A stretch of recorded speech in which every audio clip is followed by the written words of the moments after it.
Hey, welcome to America's Car Guy. Better a car that won't start than a car that won't stop. That may be some of the best advice that I ever received.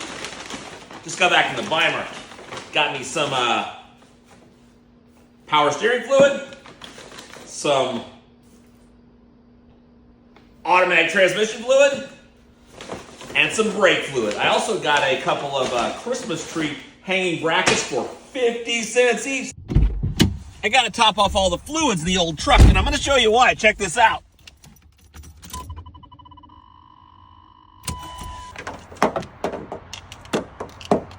I've been working on the truck over the last few days to get it roadworthy so I can take it out and start using it, start doing something with it.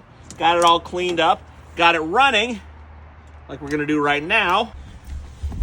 And when I got it running, I saw this. Hold on a second. This.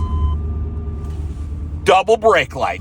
The old truck's got a hitch in her. Whoa! So I came out here and I took a peek in the master cylinder, and the big tank was full and the little tank was empty. So she's got some brake problems. Probably a leak in one of the wheel cylinders. And some people might fix that themselves. Just go get the parts, fix her up.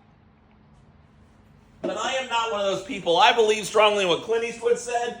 Man's got to know his limitations. And my limitations are working on things that if I mess them up will leave me on the side of the road, not careening down the road. So that means we're taking the truck to the mechanic in the morning. And so you're probably wondering, why am I checking the fluids if it's going to the mechanic? Ooh, that's low.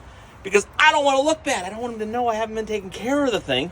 And so I'm going to check, make sure everything looks good other than the thing that's broken when it goes to the mechanic. Do you do that? Is that just me?